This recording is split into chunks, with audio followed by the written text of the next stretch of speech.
Persatuan dan Kesatuan Bangsa pada masa Revolusi Kemerdekaan. Pada periode 1945 sampai 1949, Indonesia berbentuk negara kesatuan dan bentuk pemerintah republik dan sistem pemerintahan presiden. Presiden dan wakil presiden pada masa itu dijabat oleh Insinyur Soekarno dan Mohatta. Pemerintah Indonesia membentuk perintah perwira sebagai presiden sementara karena agresi militer Belanda yang mengakibatkan ditawanan Insinyur Soekarno dan Mohatta. Sehari sebelumnya kejadian sekutu tanggal 14 November 1945, Soekarno sebagai kepala pemerintahan republik diganti oleh Sultan Syahrir untuk dijadikan ujung tombak diplomatik. Dengan keluarnya maklumat pemerintah 14 November 1945, kekuasaan eksekutif yang semula dijalankan oleh presiden beralih ke tangan menteri sebagai konsekuensi dari bentuknya sistem pemerintahan parlementer. Setelah munculnya maklumat wakil presiden nomor tanggal 16 1945, terjadi pembagian kekuasaan dan dua badan, yaitu kekuasaan legislatif dijalankan oleh Komite Nasional Indonesia Pusat KNIP dan kekuasaan lainnya sebagai tetap dipegang oleh presiden sampai tanggal 14 November 1945. Sistem pemerintahan parlementer tidak berjalan lama. Sistem tersebut berlaku mulai 14 November 1945 dan berakhir pada tanggal 27 November 1949 dalam rentang Sultan Syahrir yang dilanjutkan dengan Kabinet Syahrir II dan III. Sewaktu bubarnya kabinet, membentuk Kabinet Presidensial kembali 27 Juni 1947 sampai 3 Juli 1947. Namun atas desakan dari beberapa partai politik, Presiden Soekarno kembali membentuk kabinet parlementer seperti berikut. A. Kabinet Amir Syarifuddin 1 Juli 1947, 11 November 1947. B. Kabinet Amir Syarifuddin 2 11 November 1947 sampai 29 Januari 1948.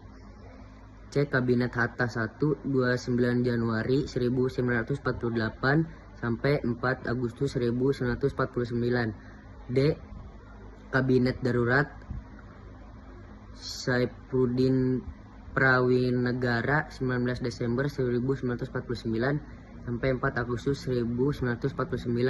E. Kabinet Hatta 2 4 Agustus 1949 sampai 20 Desember 1449. Pada masa ini terjadi penyimpangan dari ketentuan Undang-Undang Dasar 1945 sebagai berikut. A. Berubahnya fungsi Komite Nasional Indonesia Pusat dari pembantu presiden menjadi badan yang diserahi kekuasaan legislatif dan ikut menetapkan GBHN yang merupakan wewenang MPR. B. Terjadinya perubahan sistem kabinet presiden menjadi kabinet parlementer berdasarkan usul Badan Pekerja KNIP atau BP KNIP. Pada periode ini muncul sebagai gerakan serepatis dengan tujuan memisahkan diri dari NKRI. Gerakan pemberontakan tersebut sebagai berikut. A. Pemberontakan PKI di Madiun. Pemberontakan PKI di Madiun pada tanggal 18 September 1948 dipimpin oleh Musso dengan mempunyai tujuan mengganti dasar negara, Pancasila, dan komunis. Pemberontakan PKI di Madiun ingin mendirikan Soviet Republik Indonesia. PKI dalam mencapai tujuannya melakukan penganiayaan fisik, penculikan, dan pembunuhan terhadap pejabat Madiun akhirnya berhasil ditumpas dalam operasi militer oleh TNI di bawah pemimpin Kolonel Gatot Subroto dan Kolonel Sungkono dengan mendapatkan dukungan dari rakyat DI TII Jawa Barat. Dalam Islam, DI didirikan oleh Sri Kandi Marijan Kartowisorjo dengan tujuan menantang penjajah Belanda di Indonesia. Akan tetapi, Kartosowerjo memproklamasikan berdirinya negara Islam di Indonesia NII pada tanggal 7 Agustus 1949 dan ditentranya dinamakan Tentara Islam Indonesia TII. Upaya penumpasan dengan operasi militer yang disebut Operasi Bratayuda dengan teknis pagar betis. Pada tanggal 14 Juli 1962, Kartosowerjo berhasil ditangkap oleh pasukan Silawungi di Gunung Geber, Majalaya, Jawa Barat. Akhirnya Kartoweswirjo diketahui hukuman mati 16 Agustus 1962. 2. Persatuan dan Kesatuan Bangsa pada masa pemberlakuan Konstitusi RIS. Pada masa pemerintahan tahun 1949 sampai 1945, negara Indonesia berubah bentuk menjadi negara federasi atau serikat dengan masih menggunakan bentuk pemerintah republik. Namun, sistem pemerintahan telah berganti menjadi sistem pemerintahan parlementer. Jabatan kepala negara dipegang oleh I.R. Soekarno sebagai Presiden Indonesia Serikat dan Mr. Asad sebagai pemangku sementara jabatan Presiden RI. Salah satu keputusan pokok KMB ialah bahwa Kerajaan Belanda mengakui kedaulatan Indonesia sepenuhnya tanpa syarat dan tidak dapat dicabut kembali kepada RIS.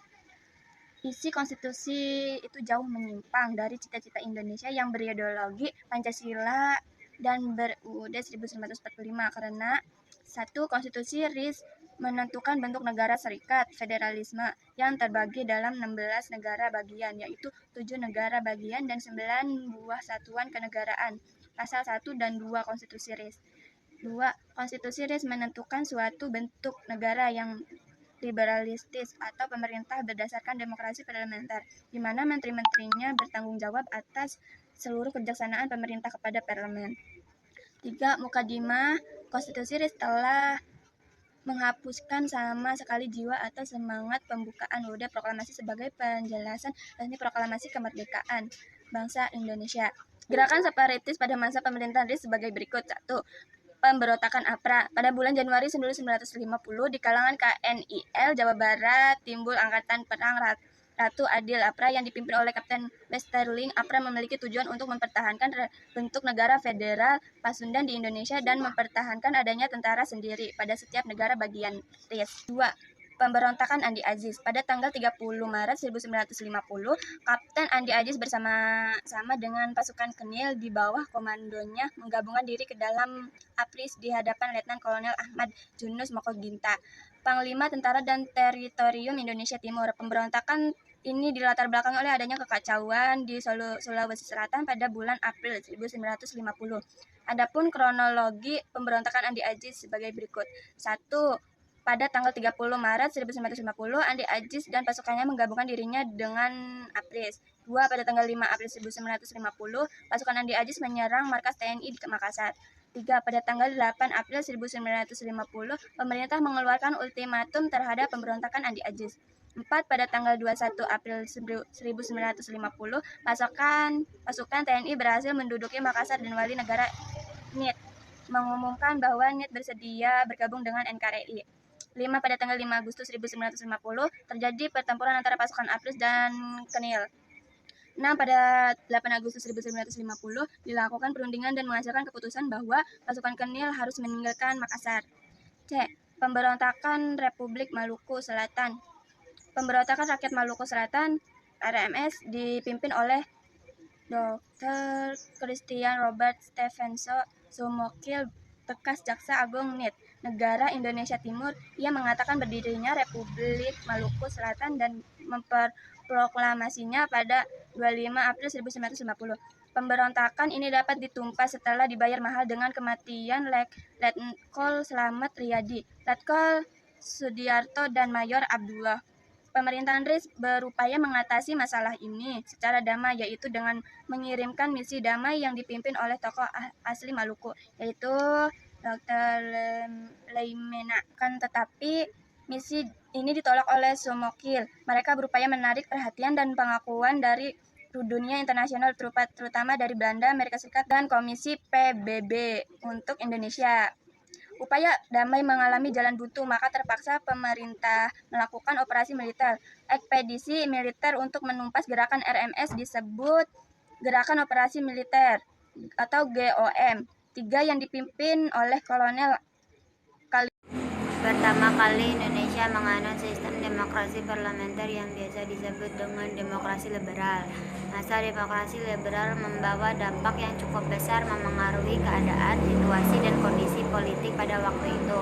Di Indonesia, demokrasi liberal berjalan dari tahun 1950 sampai 1959, mengalami perubahan-perubahan kabinet yang mengakibatkan pemerintahan menjadi tidak stabil.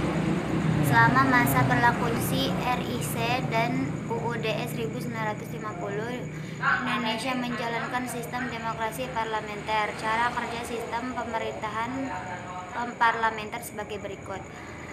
A. Kekuasaan eksekutif dijalankan oleh kabinet atau dewan menteri yang dipimpin oleh seorang perdana menteri. B. Kekuasaan legislatif dijalankan oleh DPR yang dibentuk melalui pemilu multipartai yang menguasai mayoritas kursi. DPR membentuk kabinet sebagai penyelenggara pemerintahan negara. C. Kekuasaan yudikatif dijalankan oleh badan pengadilan yang bebas. D. Presiden hanya berperan sebagai kepala negara, bukan kepala pemerintahan. E. Jika kabinet bubar, presiden akan menunjuk formatur kabinet untuk menyusun kabinet baru.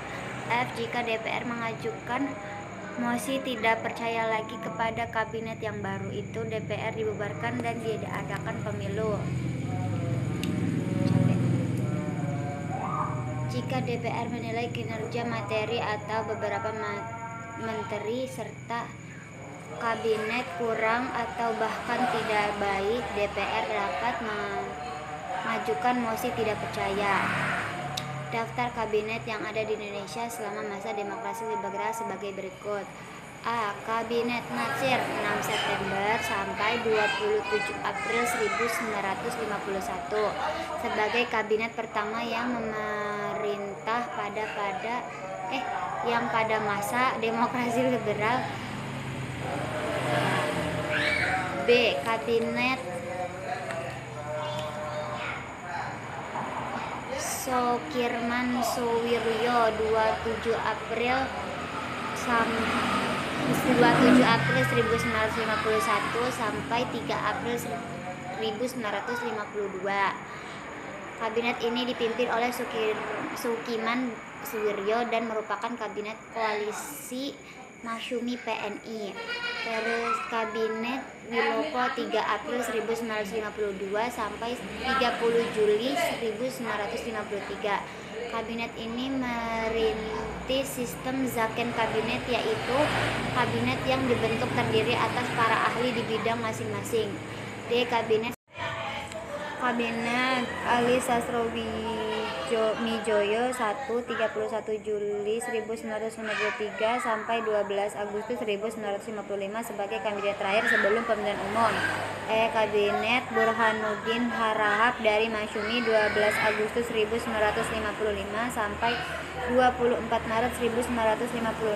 F. Kabinet Ali Sastromijoyo 24 Maret 1956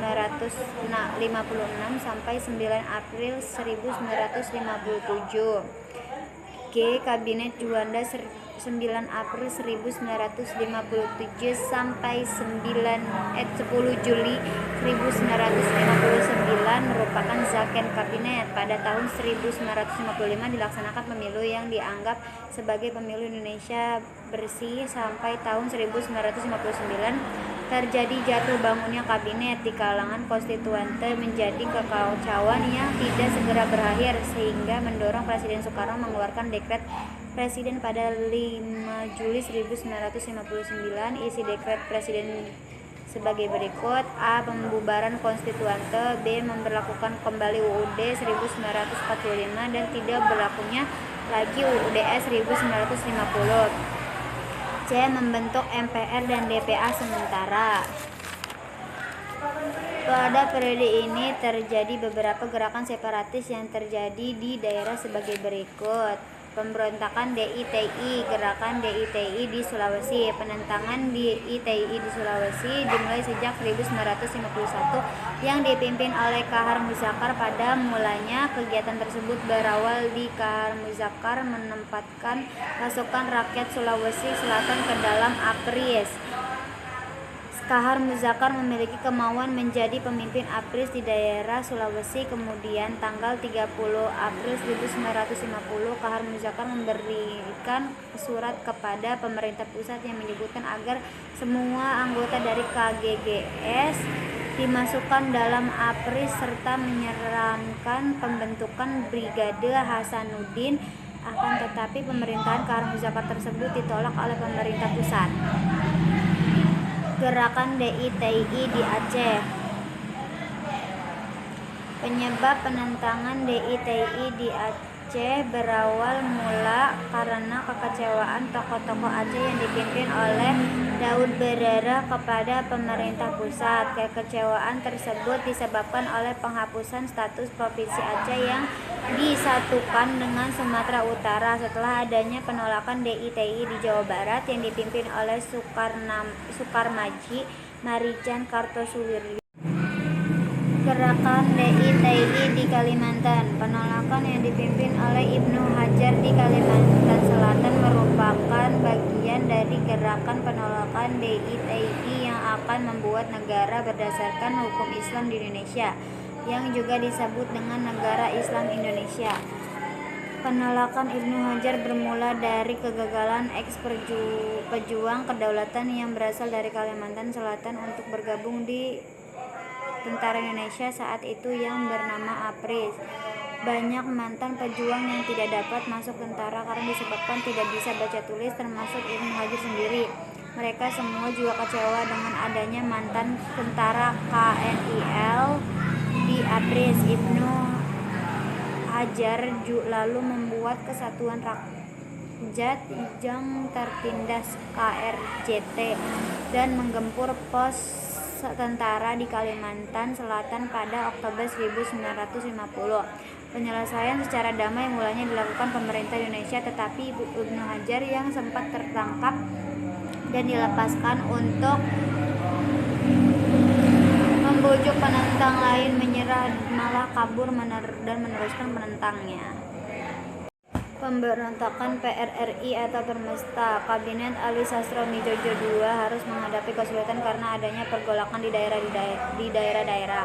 Hal itu disebabkan oleh adanya ketidakpuasan beberapa daerah di Sumatera dan Sulawesi terhadap alokasi biaya pembangunan di pemerintah pusat. Ketidakpuasan ini didukung oleh beberapa panglima militer. Munculnya pemberontakan PRRI atau Permesta didahului dengan pembentukan dewan-dewan di beberapa daerah Sumatera, yaitu Dewan Banteng di Sumatera Barat oleh Letnan Kolonel Ahmad Hussein 20 Desember 1956, Dewan Gajah di Medan oleh Kolonel Maludin Simbolon 22 Desember 1956, dan Dewan Manguni di Manado oleh Letnan Kolonel Pance Samuel 18 Februari 1997. Gerakan Husain ini akhirnya mendirikan PRRI yang berkedudukan tinggi dengan Safruddin Prawiranegara sebagai pejabat presiden. Permesta pada hari berikutnya mendukung dan bergabung dengan PRRI sehingga gerakan bersama itu disebut PRRI atau Permesta. Permesta yang berpusat di Manado, tokohnya adalah Letnan Kolonel Pance Samuel, Mayor Gerungan, Mayor Ranturambi, Letnan Kolonel D.C. Samba, dan Letnan Kolonel Saleh Lahade. Untuk menumpas pemberontakan PRRI, Permesta dilaksanakan operasi gabungan yang terdiri atas unsur-unsur darat, laut, udara, dan kepolisian. Persatuan dan Kesatuan Bangsa pada masa demokrasi terpimpin. Setelah dekret Presiden, negara Indonesia kembali menggunakan UUD 1945 sebagai konstitusi negara yang berkedudukan sebagai asas penyelenggaraan negara. Berlakunya kembali UUD 1945 membuka kembali sistem pemerintahan presidensial. Presiden kembali menjadi kepala negara sekaligus menjadi kepala pemerintahan. Presiden Soekarno membentuk kabinet karya yang terdiri atas 3 unsur berikut ini. A. Kabinet inti yang terdiri atas seorang Perdana Menteri yang dijabat oleh Presiden dan 10 menteri. B. Menteri-menteri ex officio, yaitu pejabat-pejabat negara yang karena jabatannya diangkat menjadi menteri. Pejabat tersebut adalah Kepala Staf Angkatan Darat, Laut, Udara, Kepolisian Negara, Jaksa Agung, Ketua Dewan Perancang Nasional, dan Wakil Ketua Dewan Pertimbangan Agung. C. Menteri-menteri muda sebanyak 60 orang.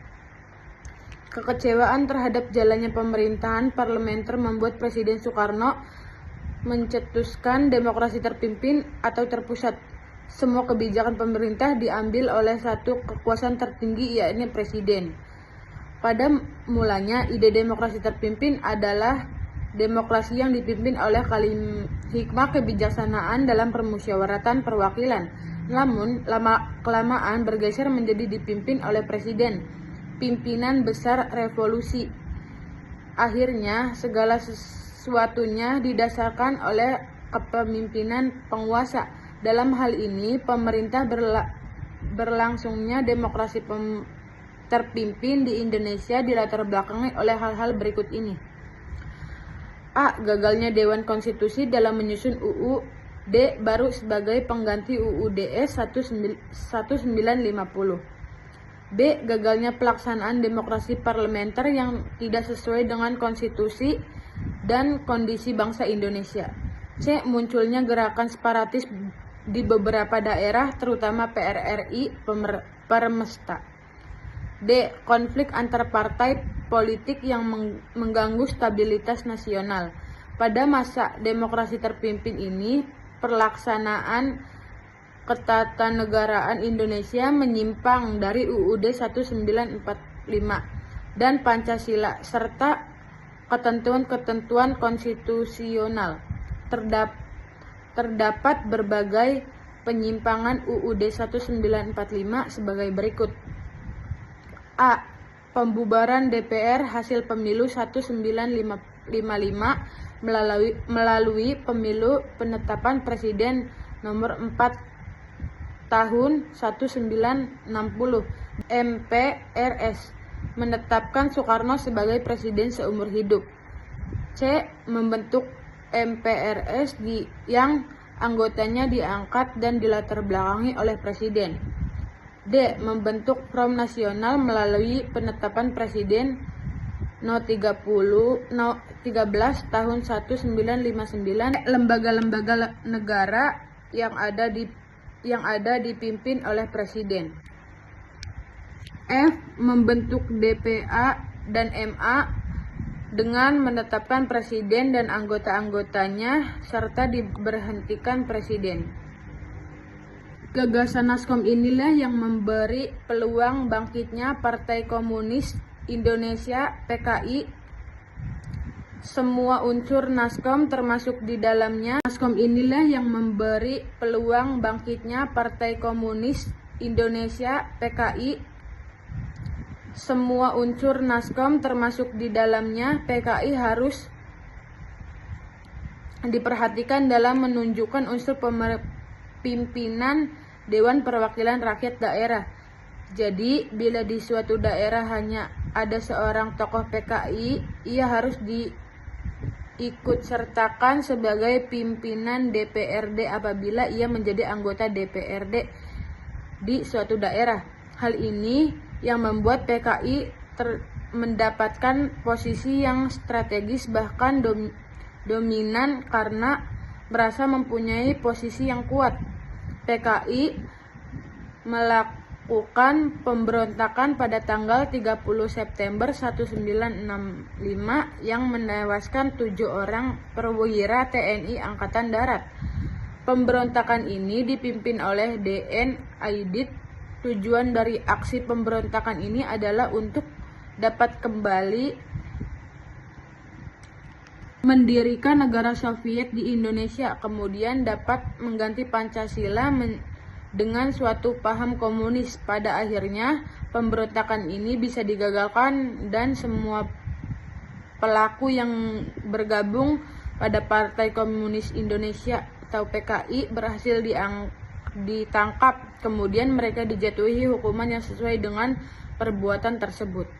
Pelaksanaan sistem pemerintah pada masa Orde Baru memiliki kepemimpinan dengan pelaksanaan sistem pada masa demokrasi terpimpin pada masa Orde Baru dapat dilakukan berhasil dalam hal ekonomi. Perkembangan di bidang ekonomi tidak dibagi dengan prestasi di bidang politik. Perkembangan ekonomi yang tanpa kontrol juga memicu terjadinya krisis moneter, ketidakpuasan yang berkembang di masyarakat, kemudian terkumulasi pada gerakan-gerakan protes mahasiswa yang mendapat momentum ketika krisis ekonomi mulai melanda pada tahun 1975. Kekuasaan yang begitu lama membuat Orde Baru melakukan menyimpang-nyimpang sebagai berikut. 1. Terjadinya praktik monopoli ekonomi karena tidak berdasarkan pasal 33 UUD 1945. 2. Pembangunan ekonomi bersifat strategik sehingga terjadinya jurang pemisahan antara pusat dan daerah. 3. Kekuasaan berbeda di tengah lembaga eksekutif pemerintah bersifat estentratik, berbagi keputusan disosialisasi dengan sistem komando. 4. Praktik korupsi